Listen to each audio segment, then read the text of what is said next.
Hi guys, let's flash back in the past. Paris in 1919 was a city suspended between exhaustion and hope.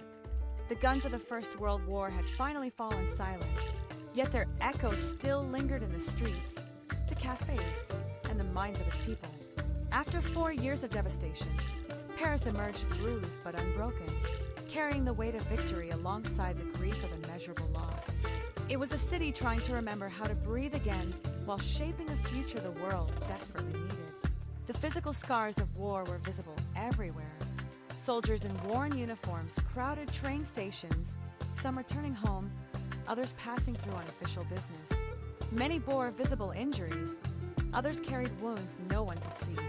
Black-clad widows walked along the Seine, reminders of the countless lives lost at the front.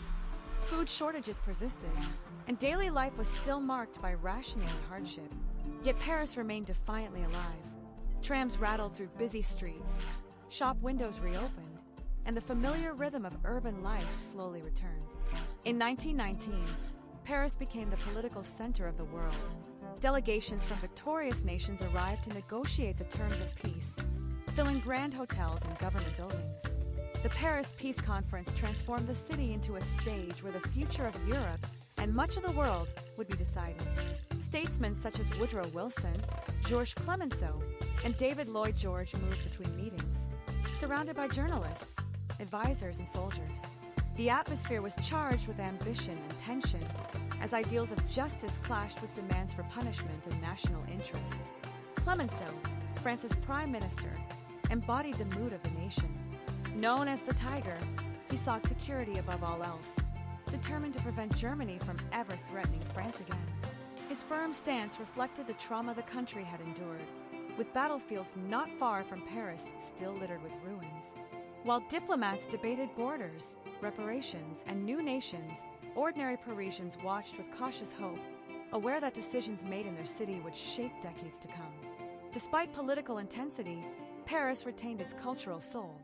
Cafés once again filled with conversation, cigarette smoke curling into the air as artists, writers, and intellectuals gathered to argue, reflect, and imagine.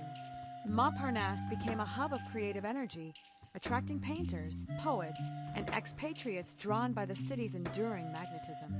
The war had shattered old certainties, and many artists responded by rejecting tradition, searching for new forms of expression that matched a changed world.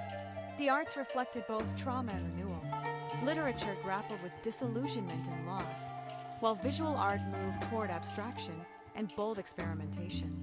Music, dance, and theater offered escape, reminding Parisians that joy was still possible. American jazz began to make its way into the city, carried by black musicians who had served in the war, introducing new rhythms that felt liberating and modern. Paris listened carefully, already sensing that a cultural transformation was underway. Socially, the city was changing. Women who had taken on new roles during the war were reluctant to return entirely to old expectations. Their presence in workplaces, public spaces, and political discussions subtly reshaped social norms. Veterans, meanwhile, struggled to reintegrate into civilian life, haunted by memories of trenches and loss. The contrast between celebration and sorrow defined the city's emotional landscape. The streets of Paris in 1919 told countless stories. Children played near monuments draped in flags, while older generations paused to read lists of the dead engraved in stone. The Eiffel Tower still stood tall, a symbol of endurance, overlooking a city that had survived one of history's darkest chapters. Along the riverbanks, life continued much as it always had, even as the world felt irrevocably altered. Paris in 1919 was more than a location. It was a moment in time when history, memory, and ambition collided. It was a city trying to heal while carrying the burden of shaping peace for a wounded world. Within its cafés, conference halls, and quiet streets, Paris held both the promise of renewal and the seeds of future conflict. Standing at the crossroads of the old world and the new, the city became a mirror of humanity itself, fragile, hopeful, and determined to move forward despite the shadows of the past.